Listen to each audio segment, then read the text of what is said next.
Hello friends, welcome to Exam Path Finder. जहां हम आपके लिए लेटेस्ट जॉब्स, गवर्नमेंट एग्जाम्स और उनसे रिलेटेड जो भी न्यूज़ एंड अपडेट्स होती हैं उन सब के बारे में इंफॉर्मेशन लेकर आते हैं।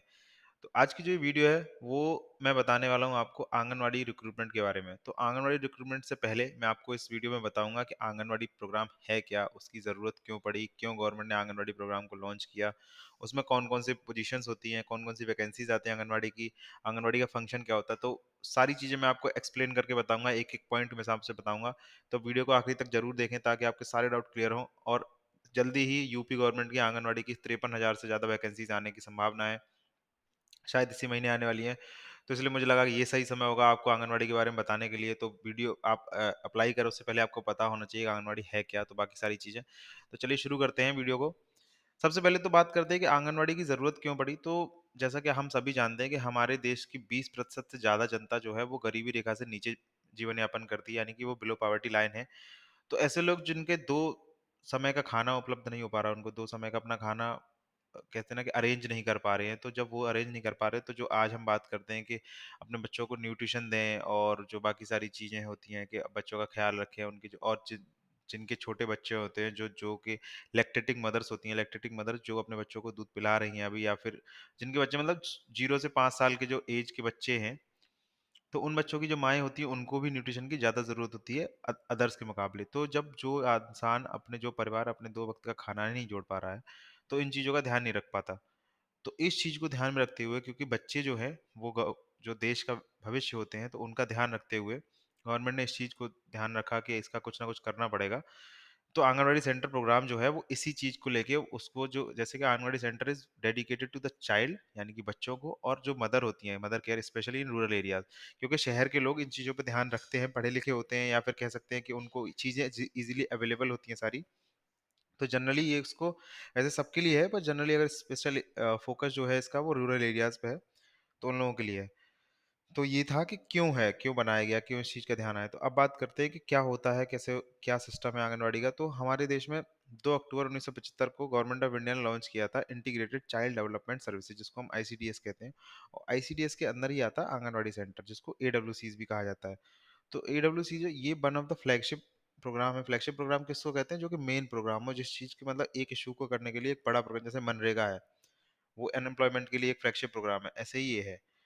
तो अब इनका क्या काम होता है कि सबसे पहले तो बेसिक जो हेल्थ केयर होती है बच्चों को, वो और जो स्कूल जाने से पहले जो थोड़ी बहुत चीज़ें, जो एक्स्ट्रा करिकुलर एक्टिविटीज़ होती हैं, वो सब चीज़ें सिखाना, और उनकी जो माएँ हैं बच्चों की, उनको अ, एक हेल्थ के बारे में बताना, न्यूट्रिशन के बारे में बताना, वो सारी चीज़ें यहाँ पे करते हैं। और जो एक्टिविटीज़ हैं वो सबसे, मैं एक अगर छोटे कम शब्दों में कहूँ, तो 6 सर्विसेज इंक्लूड होती हैं इसके अंदर। वो कौन सी? Supplementary nutrition. सप्लीमेंट्री न्यूट्रिशन क्या होता है कि जो न्यूट्रिशन हम खाने से नहीं ले पा रहे हैं उसको सप्लीमेंट्री यानी कि एडिशनली दिया जाए। वो इम्यूनाइजेशन यानी कि प्रतिरोधक क्षमता जिसको कहते हैं वो बढ़ाई जाए, हेल्थ चेकअप हो टाइमली, रेफरल सर्विसेज हो, न्यूट्रिशन एंड हेल्थ एजुकेशन यानी कि आपको हेल्थ एजुकेशन के बारे में बताया जाए बच्चों को और बच्चों की माएँ को। और प्री स्कूल एजुकेशन जैसा कि मैंने आपको बताया, स्कूल जाने से पहले जो कुछ चीज़ें होती हैं, जो बेसिक चीज़ें बच्चों को पता होनी चाहिए, जैसे जो कि घर पे सीख जाते हैं, वो सारी चीज़ें। तो 6 महीने से 6 साल तक के बच्चे, प्रेग्नेंट वुमेन और लैक्टेटिंग मदर्स। प्रेग्नेंट वुमेन जो कि गर्भवती माएँ होती हैं, लैक्टेटिंग मदर जो कि अभी अपने बच्चों को दूध पिला रही हैं, तो वो होती हैं लैक्टेटिंग मदर। तो अब बात करते हैं आंगनवाड़ी सेंटर में क्या-क्या होता है, मतलब उसके अंदर कौन-कौन सी रिस्पॉन्सिबिलिटीज़ होती हैं, कौन-कौन सी पोस्ट होती हैं, कैसे वर्क करता है। तो आंगनवाड़ी सेंटर क्या होता है, वो गाँव में, हर गाँव में होता है, और वो पॉपुलेशन के हिसाब से डिपेंड करता है। एक आंगनवाड़ी सेंटर के अंदर जनरली 400 से 800 लोग, मतलब 400 से 800 की पॉपुलेशन होगी, वहाँ एक आंगनवाड़ी सेंटर होगा। तो एक गाँव में कभी-कभी एक भी हो सकता है, कभी-कभी उससे ज़्यादा भी हो सकते हैं, डिपेंडिंग अपॉन द पॉपुलेशन। तो लोकल कैंपस होता है। आंगनवाड़ी वर्कर सबसे ऊपर जो होते हैं, कहते हैं ना कि हायरार्की, वो आंगनवाड़ी वर्कर होता है, जिसको हम आंगनवाड़ी सेविका भी कहते हैं, जो कि स्टेट गवर्नमेंट या फिर जो केंद्र शासित प्रदेश हैं, यूटी गवर्नमेंट, वो उसको हायर करते हैं, जिसको आंगनवाड़ी वर्कर को। उसके और इसकी गाइडलाइन जो है कैसे हायर करना है, वो ministry of women development and child welfare के द्वारा डिसाइड कर दी गई कि इसी के अंतर्गत आपको हायर करना है उनको। उनका क्या काम होता है? अब वो जो है वो आंगनवाड़ी हेल्पर के साथ मिलके काम करती हैं। आंगनवाड़ी हेल्पर क्या होती है? वो उसी ग्राम पंचायत की महिला होती है जो कि आंगनवाड़ी वर्कर होती है। आंगनवाड़ी वर्कर के साथ मिलकर, सॉरी, आंगनवाड़ी वर्कर जो होती है वो स्टेट गवर्नमेंट ने हायर कर दी यहाँ पे। उसके बाद आंगनवाड़ी हेल्पर जो है, जिसको हम सहायिका भी कहते हैं, वो इसी गाँव की होती है। उसके बाद आते हैं मुख्य सेविका होती है, जिसको हम आंगनवाड़ी सुपरवाइज़र कहते हैं। और वो उसके अंदर 40 से 65 लेके आंगनवाड़ी वर्कर्स होते हैं। तो ये चीज़ें हैं, 3 पर्सन जो है मेनली नेमली होते हैं, जिसको हम आंगनवाड़ी सुपरवाइज़र कहते हैं, आंगनवाड़ी वर्कर कहते हैं और आंगनवाड़ी हेल्पर। तो ये 3 पोस्ट हैं जो इम्पोर्टेंट है, जो कि पूरा आंगनवाड़ी सेंटर चलाते हैं। बात करते हैं इन तीनों की रोल्स एंड रिस्पॉन्सिबिलिटी क्या क्या होती हैं। तो सबसे पहले बात करते हैं आंगनवाड़ी सुपरवाइजर की क्या होती है। जैसे कि हमने बताया कि आंगनवाड़ी सुपरवाइजर जो है, वो आंगनवाड़ी सेंटर को देख रेख की उनकी देख रेख की कैसे उसकी प्रोमाइसेस अच्छी तरह है, यानी कि जो बना हुआ है सेंटर वो साफ सुथरा है, वहाँ सारी एम्यूनिटीज जो है वो हैं कि नहीं है, और किस किस को लिस्ट ऑफ बेनिफिशियरी, यानी कि किस किस को इस चीज़ का फ़ायदा होना चाहिए, मतलब कौन एलिजिबल है आंगनवाड़ी का फ़ायदा लेने के लिए। उसके बाद जो आंगनवाड़ी वर्कर होती हैं उनको सिखाए या उनको बताएँ कि कैसे करेक्ट एज बच्चों की देखनी है। मतलब ऐसा नहीं है कि 6 साल से ऊपर के भी बच्चे का मतलब वहाँ पे फ़ायदा ले रहे हैं। फिर बच्चों को कैसे वेट करना है, यानी कि हाइट, वेट उन सब की नापनी है। ग्रोथ चार्ट भी बनाना होता है कि कितना बच्चा अगर सही से ग्रो कर रहा है, शंटेड ग्रोथ तो नहीं है, वो सारी चीज़ें भी देखनी होती हैं। फिर आंगनवाड़ी सेंटर का डेटा भी मेंटेन वही लोग करते हैं, आंगनवाड़ी सुपरवाइजर। अब बात करते हैं आंगनवाड़ी वर्कर की रोल्स एंड रिस्पॉन्सिबिलिटी क्या होती है। तो आंगनवाड़ी वर्कर जो है वो एक ब्रिज की तरह काम करती है। ब्रिज की तरह किसके बीच में, कि जो बेनिफिशियरी पीपल हैं, यानी कि जिनको फायदा हो रहा है इस स्कीम से, और गवर्नमेंट जो कि प्रोवाइडिंग असिस्टेंस। तो एक सरकार और लोगों के बीच का जो एक ब्रिज है, वो आंगनवाड़ी वर्कर है। क्योंकि वो आंगनवाड़ी वर्कर जो है वो कौन हायर करता है, जैसे कि मैंने बताया, उसको गवर्नमेंट हायर करती है, स्टेट गवर्नमेंट खुद हायर करती है। तो सीधे सीधे वो उसके बीच का एक ब्रिज की तरह काम करता है। तो लोकल कम्युनिटी के क्लोज होने के चक्कर में वो मोटिवेट करती हैं, जो मैरिड वुमेन है उनको कैसे फैमिली प्लानिंग करनी है, उनको बर्थ कंट्रोल मेजर्स के बारे में बताते हैं, और कैसे अपने बच्चों को अच्छे से ग्रो करना है, क्या उनको खिला सकते हैं, क्या खुद खाना है, वो सारी चीज़ें जो बेसिक। और वो डोर टू डोर जाती हैं लोकल कम्युनिटी में, ताकि लोगों को एजुकेट कर सके, लोगों को इस चीज़ के बारे में बता सके कैसे इफेक्टिव रोल है ग्रोथ एंड डेवलपमेंट का बच्चों का। तो वो सारी चीज़ें वो सब बताती हैं। अब बात करते हैं आंगनवाड़ी हेल्पर का क्या काम होता है। तो आंगनवाड़ी हेल्पर जो है वो हायरार्की में सबसे नीचे है इन तीनों में। तो भले हायरार्की में वो नीचे है, पर अगर सबसे इम्पोर्टेंट काम किसी का है तो वो इन्हीं का है। उनका क्या काम होता है कि बच्चों को और उनकी माँओं को खाना बनाना, क्या खाना खिलाना चाहिए, उनको खाना क्या बनाना है वहाँ पे, वो सारी चीज़ें। उसके बाद आंगनवाड़ी प्रोवाइसेस को साफ़ रखना है, साफ़ कैसे करना है, अच्छी कंडीशन में रखना है। और जो बच्चे वहाँ पे आंगनवाड़ी में हैं, छोटे बच्चे जो वहाँ पढ़ने आ रहे हैं, उनको क्लीन रखना है, उनको साफ रखना है और उनकी केयर भी करनी है। फिर बच्चों को पेरेंट्स के यहाँ से आंगनवाड़ी सेंटर पे लेके आना है, और and close the anganwadi premises and leave at their home. उसके बाद बंद करके उनको घर भी छोड़ के आना। तो ये सारे काम जो होते हैं आंगनवाड़ी हेल्पर के होते हैं। अब बात करते हैं कैसे-कैसे इनकी रिक्रूटमेंट होती है, यानी कि ये हायर कैसे-कैसे होते हैं, क्योंकि सबसे बड़ी बात तो यही है कि हम यहाँ बात यही करने वाले थे कि आंगनवाड़ी में वैकेंसी आने वाली है, तो हायरिंग कैसे होगी। उससे पहले मैंने आपको सारा बता दिया आंगनवाड़ी क्या होता है, क्या-क्या वहाँ वैकेंसीज़ होती हैं। अब बात करते हैं कि इनका रिक्रूटमेंट होता कैसे है। तो हर राज्य की जो भी है, या फिर राज्य हो या फिर केंद्र शासित प्रदेश हो, तो उनका डिपार्टमेंट होता है। हर हर राज्य में एक डिपार्टमेंट होता है। चाइल्ड एंड फैमिली वेलफेयर से संबंधित एक डिपार्टमेंट होता है। वो तो नोटिफाई करता है कि हाँ, अब आंगनवाड़ी की इतनी वैकेंसीज खाली होंगी। तो हर स्टेट की अलग अलग वो होती है इनकी रिक्रूटमेंट, ये नहीं कि एक साथ सारे स्टेट्स की हो रही है। उसके बाद हर ग्राम पंचायत में एक, मैंने जैसे ऊपर बताया कि एटलीस्ट वन आंगनवाड़ी सेंटर तो होता ही होता है, और अगर पॉपुलेशन ज़्यादा है तो एक से ज़्यादा भी हो सकते हैं। तो नोटिफिकेशन टाइमली आते रहते हैं। अब बात करते हैं एलिजिबिलिटी क्राइटेरियाज़ क्या होती है। आंगनवाड़ी सुपरवाइज़र के लिए क्या क्राइटेरिया होता है, वो ये है कि उनकी जो एज है, वो 21 से 35 होनी चाहिए, और एटलीस्ट बैचलर डिग्री उनके पास होनी चाहिए किसी भी स्ट्रीम में, यानी कि आपकी कम से कम ग्रेजुएशन होनी चाहिए, 21 से 35 आपकी आयु होनी चाहिए।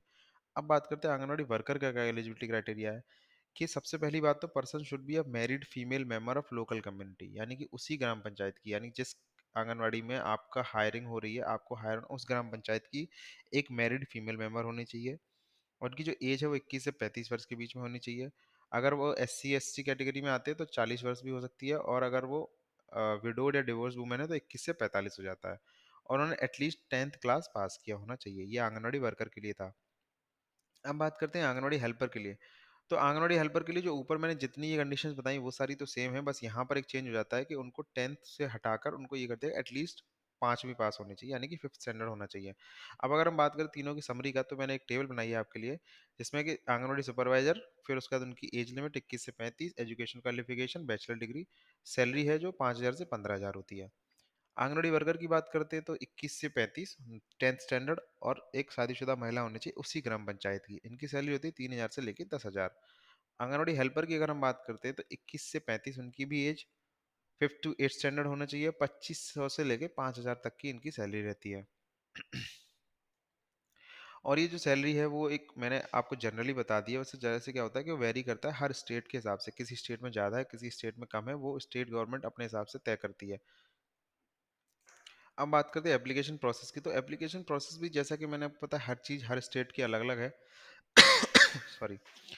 तो एप्लीकेशन प्रोसेस भी डिफरेंट है। कुछ स्टेट क्या करते हैं केवल मेरिट के आधार पर, जिसमें आपके 10th के नंबर, 12th के और ग्रेजुएशन के मार्क्स के आधार पर एक मेरिट टेस्ट बनाते हैं, उसी के आधार पर आपका सिलेक्शन होता है।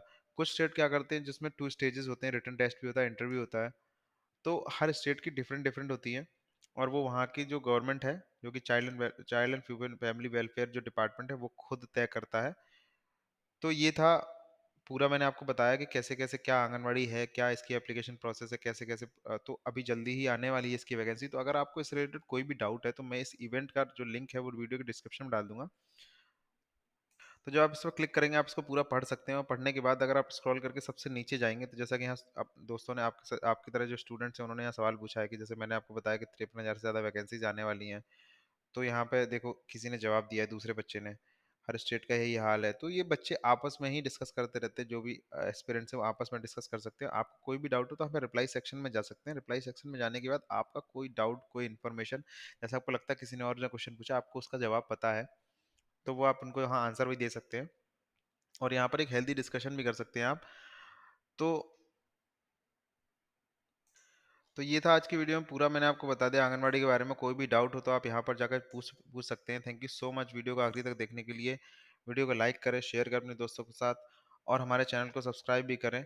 और हमारे प्लेटफॉर्म जिसका नाम है alert.exampathfinder.com, वहाँ पर भी जाएं, और वहाँ पर नए नए जो भी अगर लेटेस्ट नोटिफिकेशन आएगा आपको पता चलेगा। आपने कैटेगराइज कर रखा है, अलग अलग टॉप एग्जाम्स अलग हैं, उसके बाद आप स्टेट के हिसाब से भी आप देख सकते हैं कि अलग अलग स्टेट्स के अलग अलग एग्जाम्स के बारे में एक बार में जाके, और हमारा ऐप भी डाउनलोड कर सकते हैं, जिसका मैं लिंक आपको डिस्क्रिप्शन में दे दूंगा। हमारे ऐप का नाम है ईपीएफ ऐप। और उसके फ़ायदे क्या है कि आप अपने फ़ोन से बिल्कुल एक जागरूक रहेंगे, आप सबसे आगे रहेंगे, आपका कोई भी नोटिफिकेशन जल्दी से जल्दी मिल सकता है। Thank you so much.